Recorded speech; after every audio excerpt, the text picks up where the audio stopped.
Yes, people, welcome back to the channel where some news has come out that Bruno Fernandes is unhappy playing in the deeper role for Manchester United. And, this comes after the news of, Manchester United's defeat to Manchester City, where we lost 3-0 in the Manchester derby. But, when you look at the situation right now, it's not looking great for Ruben Amorim. It's not looking great for Manchester United now. There's reports coming out that the captain is unhappy at his role in a deeper position.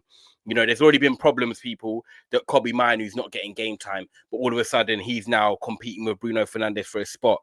Well, now, if you've got the captain unhappy in the role he's playing in, but yet you've got a player ready-made to play in that position in Kobbie Mainoo, what does this mean for the feelings around the club and the manager? Because you've got your captain in Bruno Fernandes, he's now over 30. He's in effectively his last year at Manchester United. He's going to be leaving a football club. But we all know, as football fans, that he should be playing further forward. We all know that Bruno Fernandes is not a central midfielder. He's more of a number 10. And yet, yesterday's game, with the reports coming out today, they don't align.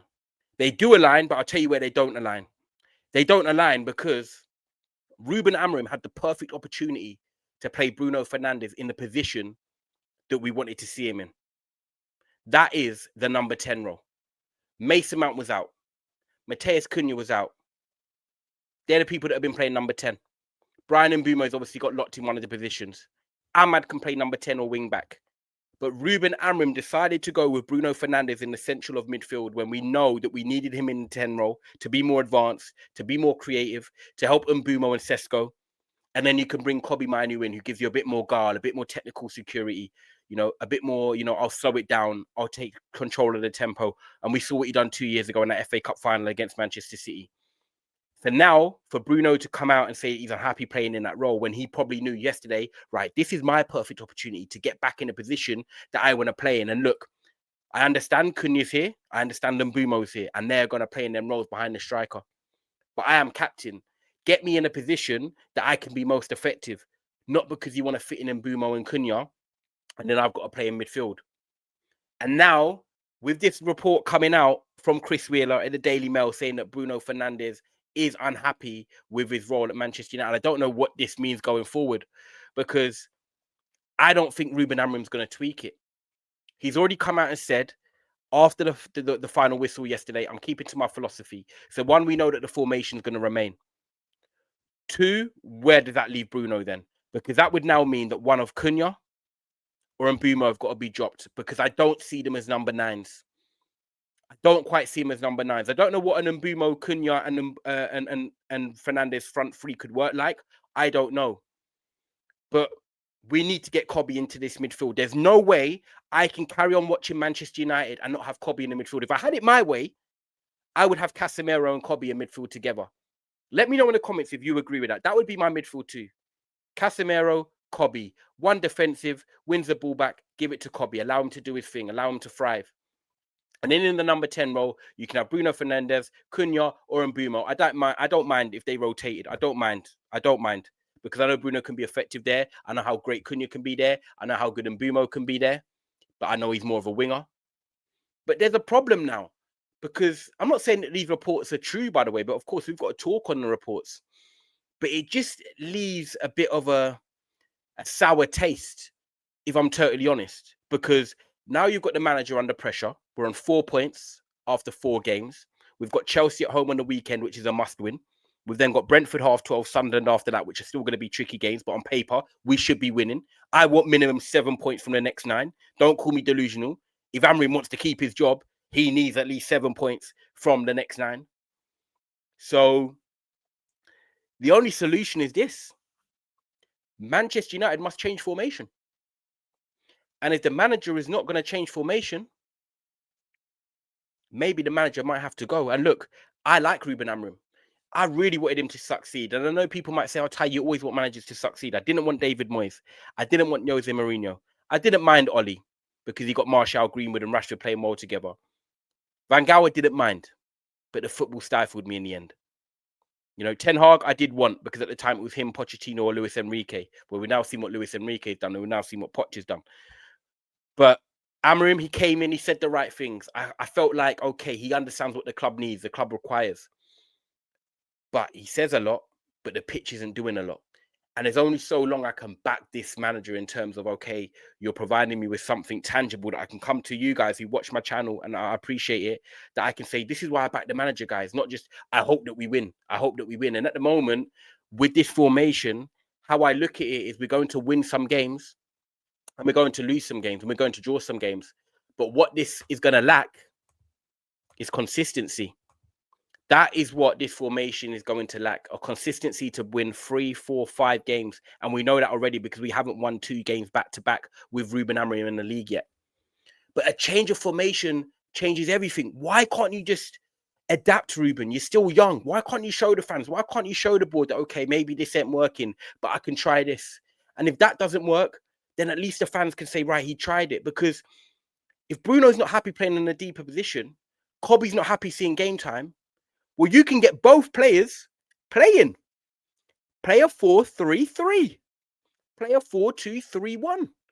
You get Kobbie and Casemiro in midfield, Bruno further forward. You play a 4-3-3, Kobbie left 8, Bruno right 8, Casemiro holding, and then you've got Mbeumo, Cunha, and your striker. Everyone's playing. Ahmad can be a great option off the bench. No problem with that. Cunha, might be subject to injuries a bit throughout the season. He can't play every week, maybe. We don't know. Obviously, he's one injury. But if he can't, then Ahmad can play. We've got great options there. Ahmad's not going to demand to start every game. At the end of the day, it's competition for places. If you want to be at one of the best clubs in the world by name, because we're not the best team in the world right now, and of course not, then you've got to be able to fight for your position. But changing to a back 4 allows you to get another player further forward. And that is what these players want. This is what these players need. They don't believe in it now. And you're going to have Bruno Fernandes potentially unhappy about his role for the rest of the season, if the reports are true. You're going to have to then have one of the attackers on the bench because you're trying to play a back 3 with then 2 fullbacks who, if I'm honest with you, the wing backs aren't great anyway. They're not natural. They're not flying up and down. Dorgu's okay, but final ball's poor in the final third. Dallow's not great. We know that. Ahmad's not really a natural wing back. So just do what's right for the football team now and go to a back 4 and try and get the best out of these players. We're not maximizing what we have in this team. And the last thing you want, Ruben Amorim, is to lose the interest of your captain. To have your captain, Bruno Fernandes, unhappy with his role. Because it's not going to lead to a very much successful season. We're already struggling at the moment. And if the heads start dropping off the captain and that filters way through the team, well, there's only one outcome, and that's the manager going. But I don't want the manager just to go. I'm not one of these guys about sacking managers. Of course, I want to see something tangible I can hold on to. But I feel like if Amorim was less stubborn and was happy to be a bit more, flirtatious, should we say, I made up a word there, I think Man United can get results. I don't think we're bad against Manchester City. I actually thought in the first half, in the first 20 minutes, we were decent. We just lacked the cutting ball, the final pass. The cohesion, the connection just wasn't there, but we built up the ball well. The start of the second half, for the first 15 minutes or 10 minutes, we frustrated the hell out of City. They didn't touch the ball. But we just had no cutting edge, that lacking little moment to get the goal and get us back in the game. And they go down the other end, they score, and all of a sudden, heads drop, plans out the window. But I don't think we're exactly that poor. We lost yesterday. The scoreline's frustrating. But it's these little tweaks, these little moments, the little adaptations that can make a game a draw to a win, or a loss to a draw, or a loss to a win, and we're just small margins away. And of course, a couple of good players away, but the window's done now, so we can't talk about that. But guys, if Bruno Fernandes is unhappy with his role, I'm not sure what that's going to do for the future of the manager and the future of the rest of the team morale, because we know that he can't really play central midfield. We know he tries his heart out, but he just isn't that guy for central midfield. I'm sorry about that. Baleba, Wharton, you look at even Bournemouth, Adam Scott, Tyler Adams. You just look at other teams across the league and they're just far better. More athletic, more calm on the ball, more tenacious. And they understand their roles. And unfortunately, Manchester United, Casemiro, who's been our best midfielder this year, left on the bench. Kobbie Mainoo, who's not even getting minutes apart from coming on, he should be starting. And we're forcing our captain to play deeper when we know that just because he's our captain, that's why he's playing there. But really, he shouldn't be playing there. So, guys, I don't know. Ruben Amorim has got decisions to make. We've got a massive game against Chelsea on the weekend. I think that, you know, when you look at it, the only outcome is to sort of, you know, adapt and change your formation, but he's not going to do that. And if he's not going to do that, I don't know if this club can sustain results. And I think the players are slowly going to regress and lose interest in what this manager is trying to do. But I would love Man United to turn it around. I want us to win games. But this is a big statement if Bruno Fernandes is unhappy with his role, because as fans, we're unhappy with the role too. We don't want to see him there. I'd rather see him on the bench and have Kobe and Casemiro, or see Bruno Fernandes starting further forward. But I don't want to drop on Bumo Acuna. So you have to play a 4-3-3 or 4-2-3-1 and adapt and do something. But look, I'm not the coach. I'm just putting my suggestions out there. Guys, make sure you like this video. Make sure you subscribe. And I'll see you on the other side.